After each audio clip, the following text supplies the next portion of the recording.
Hello, my name is Kelly Rawl, and I'm the coordinator of pre-K and family engagement. I want to thank you for taking the time to watch this video today. I know that not everyone was able to watch or participate in the live online meeting that we had this November. And so I'm really proud of you for taking this extra step and going the extra mile to watch the video.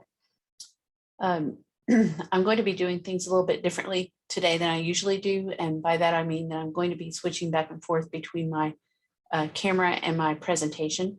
So that will enable me to model some things for you and to share some other important information with you. So without further ado, I'm going to switch over to my presentation now, and we'll get started.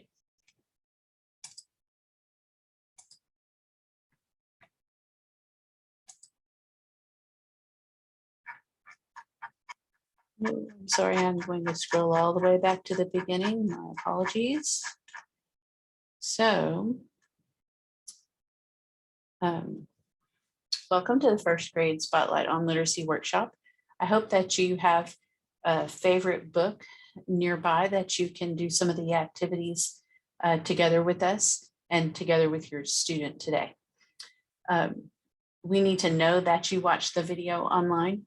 So if you would use your QR code and scan that, use your phone to scan your QR code. There you go, that's the ticket. Scan the QR code and fill out the form to let us know that you were here. And that will enable us to send you the 3 free books that you get for participating in this workshop. So while you're doing that, I'm going to give you a chance to talk with your student. One of the things that we're going to do today is to read a book about penguins. It's called Pierre the Penguin. And so I want you to just take a minute after you fill out the form to talk to your student about penguins. What do you know about them? What do you want to know about them? And we'll go from there. I'm just going to give you a few minutes to fill out the form and then for you to talk with your student.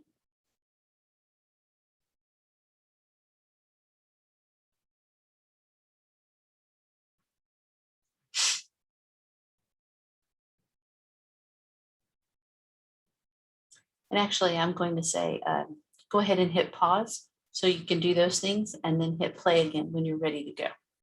And that will save a few minutes on our recording time.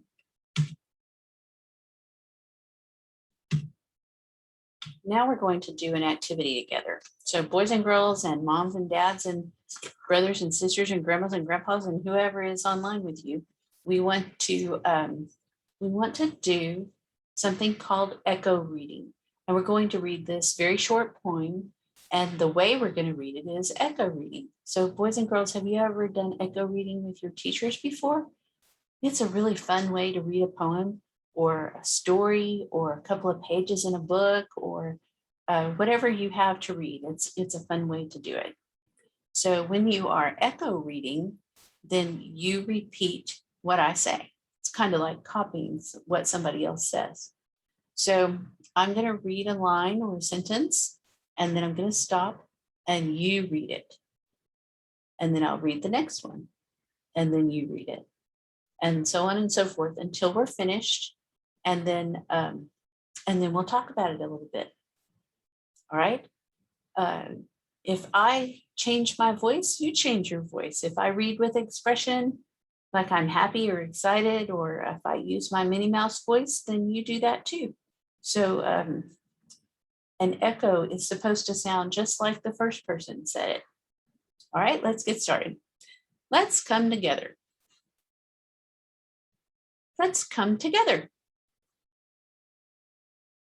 Let's be a reading team. Books have the power to give you what you dream. Great, that was a great practice run. You know, moms and dads, I just want you to know that when you echo read, you're actually giving your child a model of fluent reading and letting them know what fluent reading sounds like. If you're pointing to the words, it helps them know that sentences are made up in words and that print flows from left to right and top to bottom. It also shows them that you stopped at periods and exclamation points. And that reminds me, everybody, I made a mistake. I actually stopped when there was not a period. So remember, reading the punctuation, even if it's a poem, is a very important skill. And so we're going to do this one more time. And this time I'm going to read all the way to the end of the sentence. All right, here we go. Let's come together. Let's come together. Let's be a reading team. Books have the power to give you what you dream. All right, great job.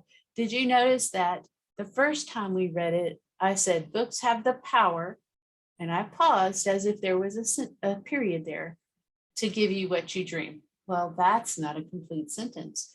So the second time we read it, we said books have the power to give you what you dream. So it's all one fluent sentence. Okay, very good. Okay, now sometimes in the program, I'm going to say, now, boys and girls, I'm going to talk to your parents for just a minute. So sit tight. And then other times I'll say, okay, boys and girls, get ready to do what I ask you to do. So sometimes I'll talk specifically to the kids, and sometimes I'll talk specifically to the parents. And then sometimes I might forget to say one or the other. So I hope that it's not too difficult to follow along. Okay, here we go. Before we go any further, boys and girls, I'm going to talk to your parents. So sit tight for just a minute. I want to pat you on the back, parents and family members. You are doing the very best thing you can for your students by watching this video. You are actually, by being engaged in your child's education, you are actually, I said that wrong. Let me start over.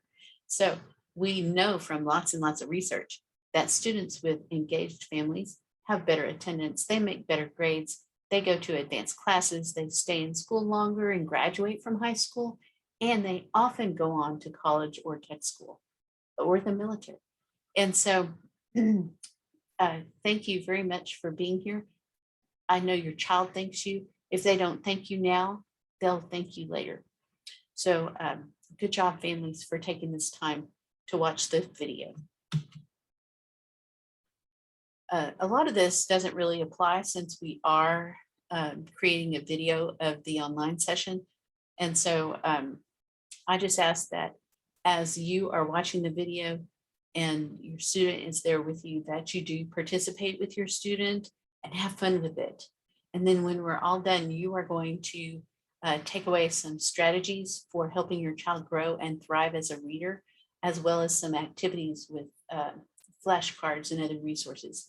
And then when we're done, everybody who has watched the video or participated in the online version of it, then everybody's going to get 3 free books. So the books have not arrived yet. We are sadly experiencing a little bit of a shipping delay.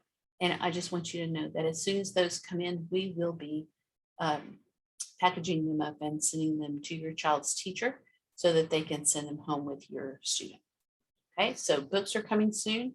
You're going to get lots of good things to do at home. And now let's get back to it. So I did introduce myself a little bit earlier, but again, my name is Kelly Rawl, and I'll be leading your learning today. This book that we're reading about penguins today is called Pierre the Penguin, a true story. And the cover of the title introduces us to the main character, Pierre. So this is where I would like to know your names.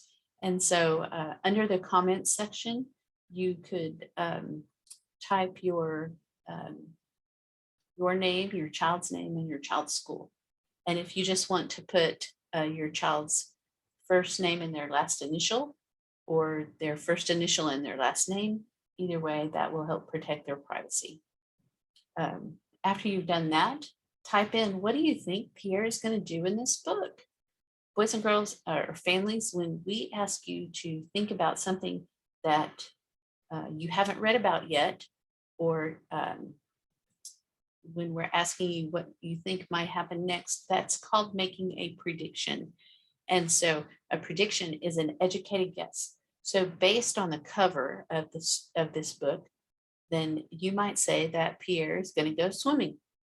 That is a prediction. Okay. And like I said, it's just an educated guess. You might be right, you might be wrong. Either way, it doesn't matter. It's the idea of making the prediction first and then confirming or rejecting it later on. Notice that this says this book is a true story. Well, that tells us right away that the book is nonfiction, right, boys and girls?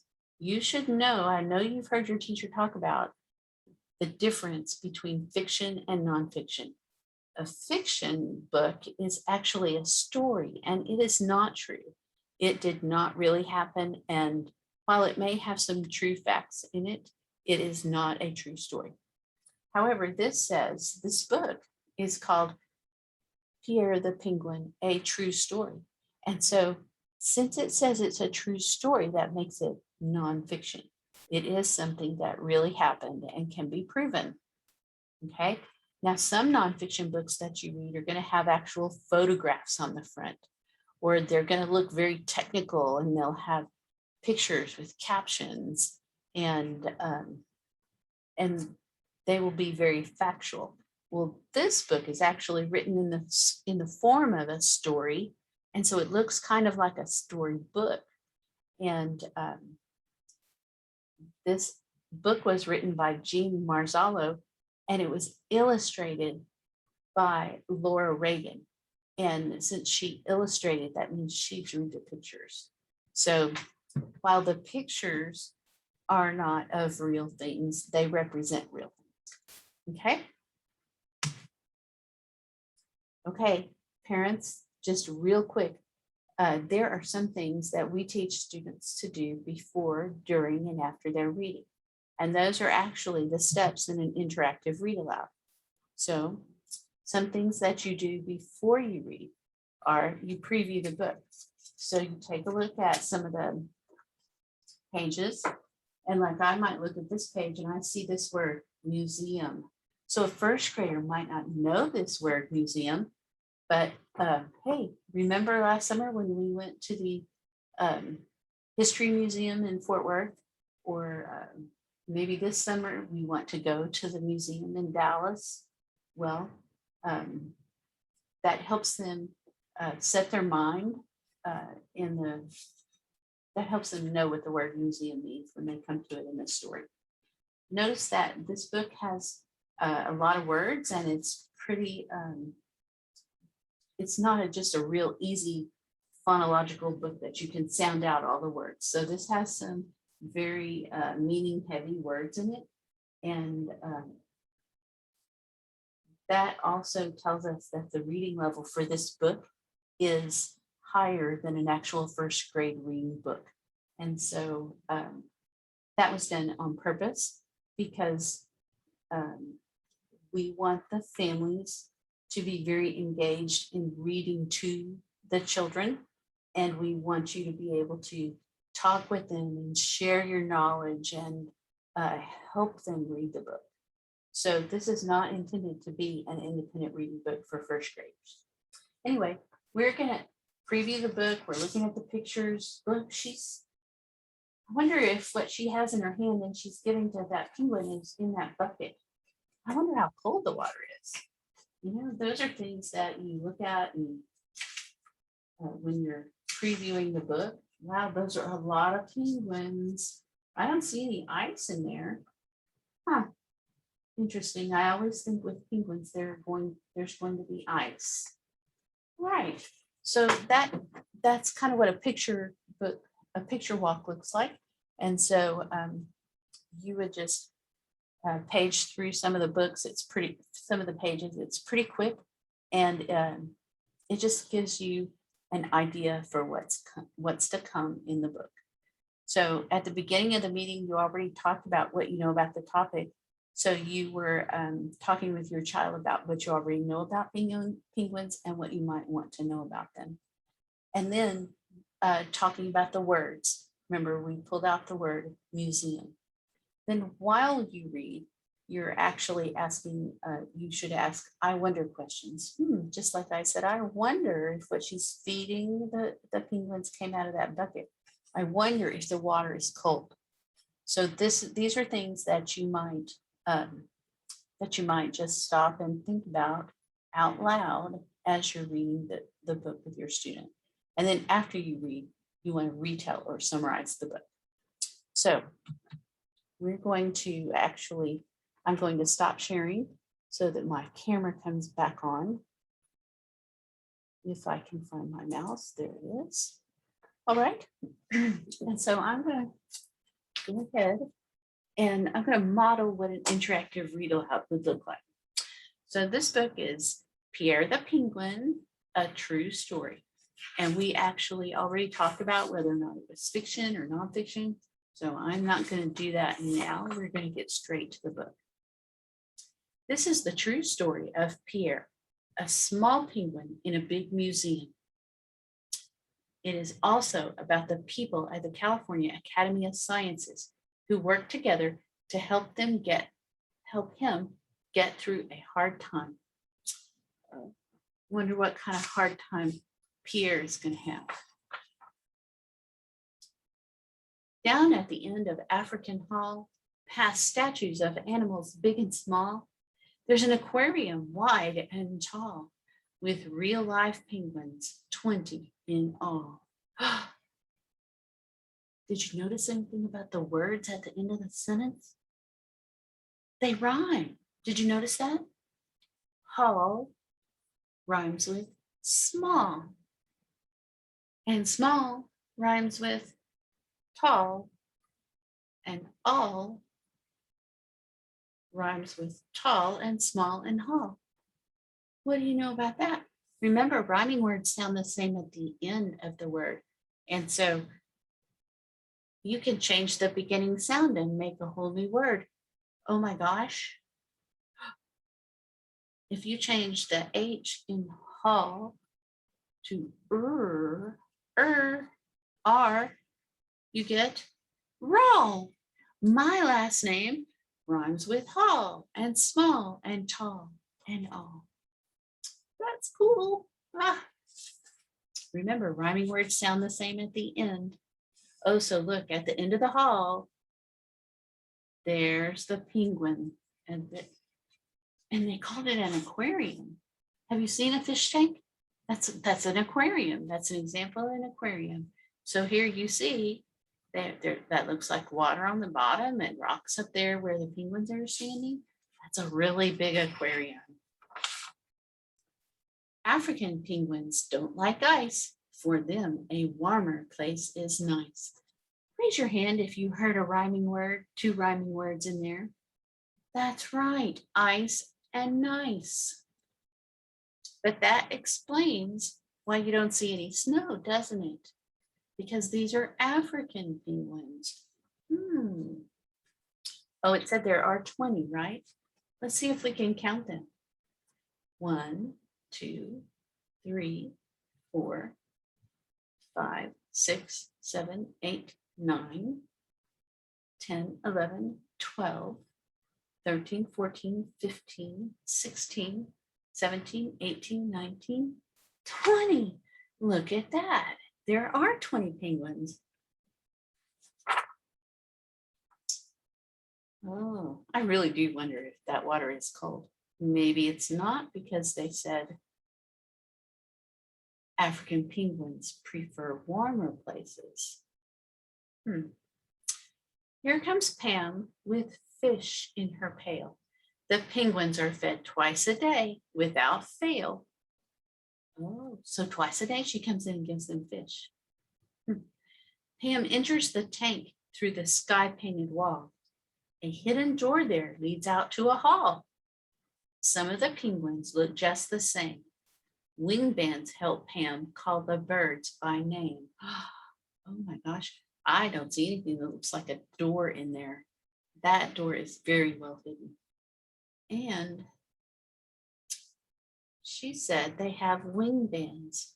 There's a blue wing band on that one. And I see a red wing band on this one. That's pretty smart. Wonder who had that bright idea. One day, aquatic biologist Pam, a biologist is somebody who studies life. One day, aquatic biologist Pam, observing the penguins, saw one in a jam. Do you know what a jam is? That means somebody's in a tough spot. Gently, she examined Pierre. His feathers were gone. His bottom was bare. His bottom was bare. Was he naked? Oh no. Have you ever gone barefoot? Well, when you don't wear shoes, then you're going barefoot. If you ever ride a horse without a saddle, you're riding bareback because there's no saddle. So it's kind of like not having clothes. I wonder, penguins are birds, so they have feathers. Why doesn't he have any feathers down there? Huh. Maybe we'll find out. I'm going to read one more page. Pierre was afraid to go for a swim. He'd get too cold if he dived right in. How can I help you? What can I do? Pam had ideas and tried the first two. She tried a heater and the vet prescribed pills, but nothing worked. Pierre shivered still. Goodness. Poor Pierre. I was wondering earlier if the water was cold. Hey, she said he'd get too cold if he dived right in, so maybe the water is cold. Okay, I'm going to stop right here. And I'm going to ask boys and girls, I want you to stop and tell your parents, what is this story mostly about? Okay, so go ahead and remember, when you're retelling a story, you want to talk about the character, the setting, the problem, the solution, or the beginning and the middle and the end. Those are all things that you include in a good retelling of a story. And we stopped in the middle of this book, but you can stop and retell at any time just to make sure that what you're reading is making sense in your mind. Okay? So boys and girls, right now, stop and tell your parents what has happened so far in Pierre the Penguin. Okay. And parents, you can push pause if you want to do that. While you do that, and then push play to keep going.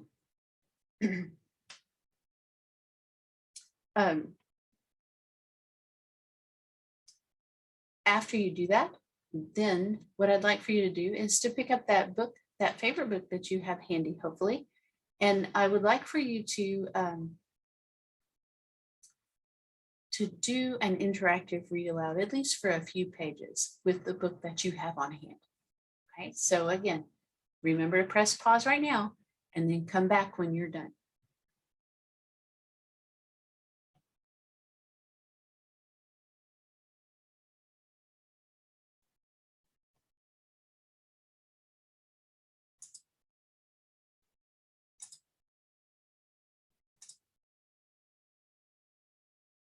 Okay, I hope you had a good time retelling what you've read about in Pierre the Penguin.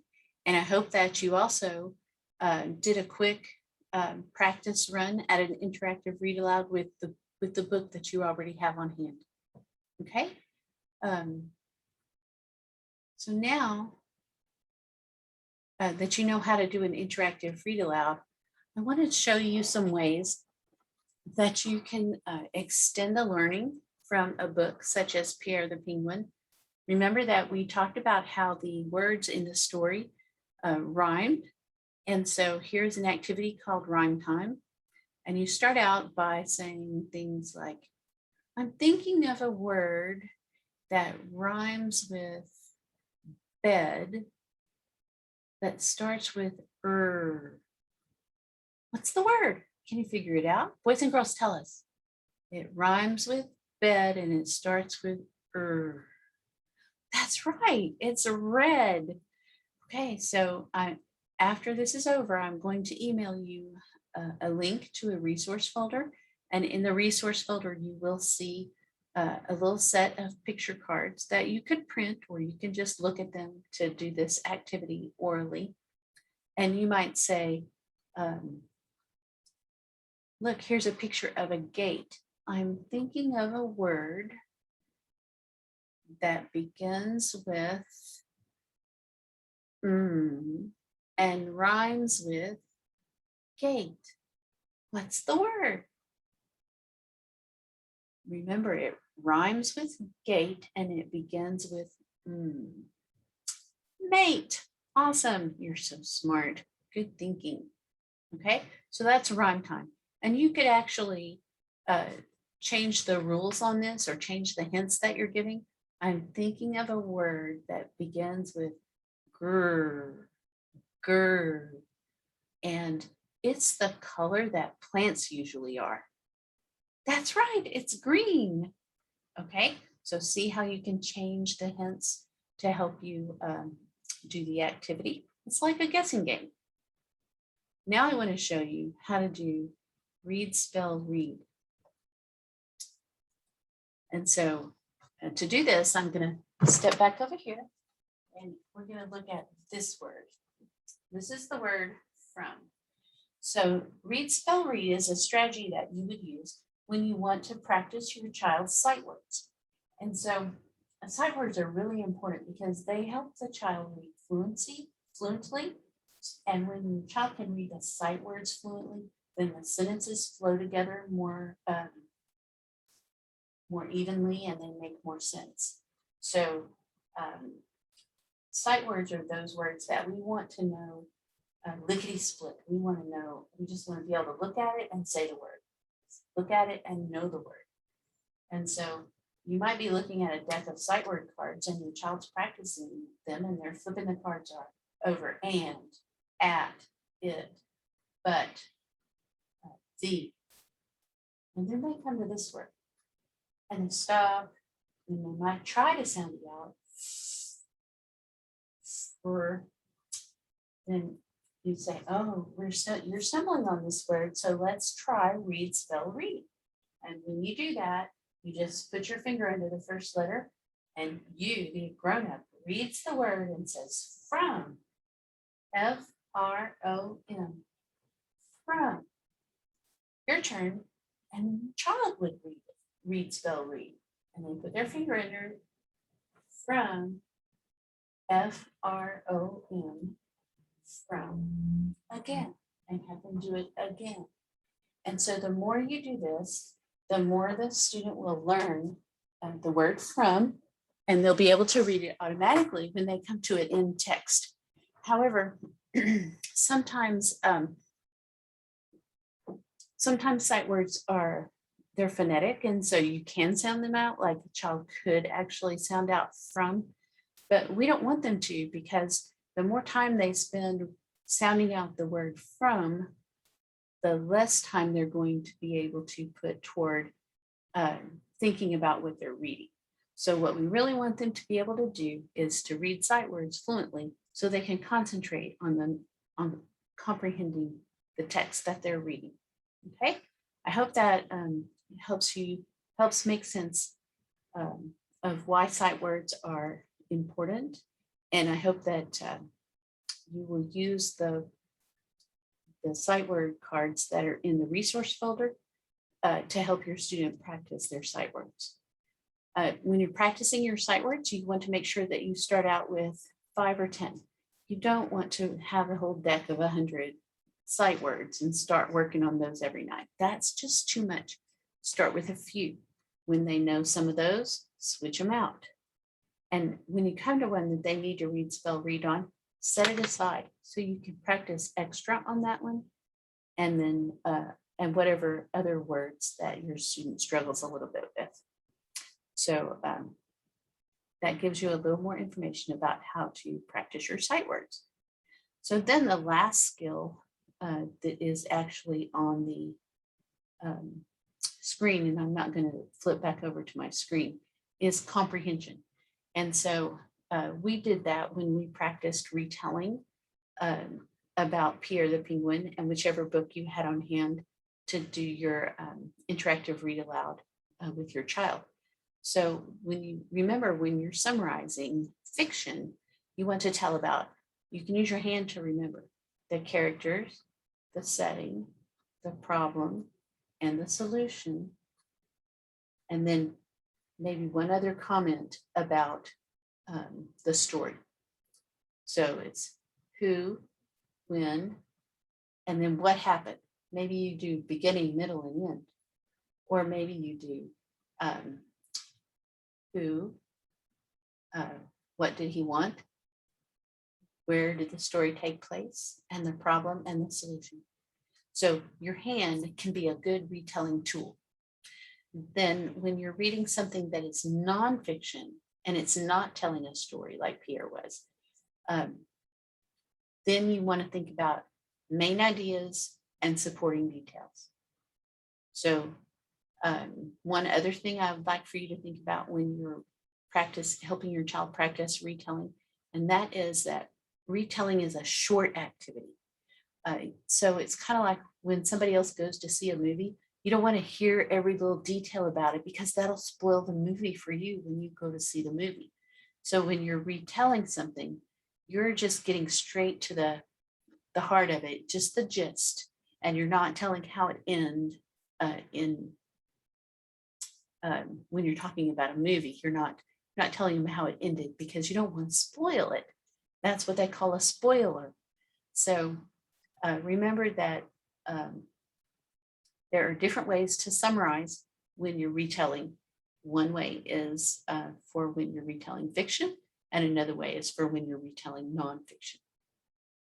Okay, I am actually going to go back to my screen now.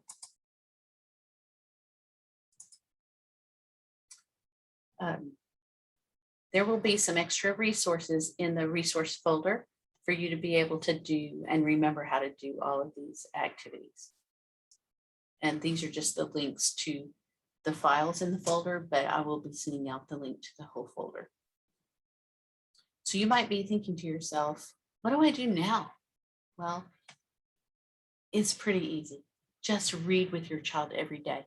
Talk about letters and words and sounds. And if you're reading something, talk about what you're reading.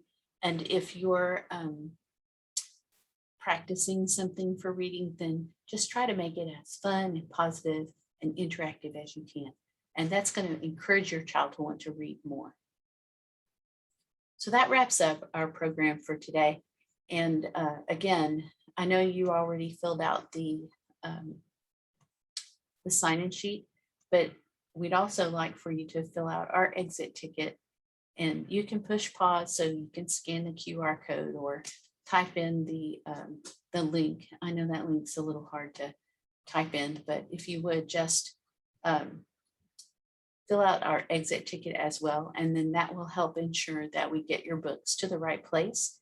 And it will also ask you a couple of questions about what was something you learned today, and then what could we do to improve our presentation for the first grade literacy event.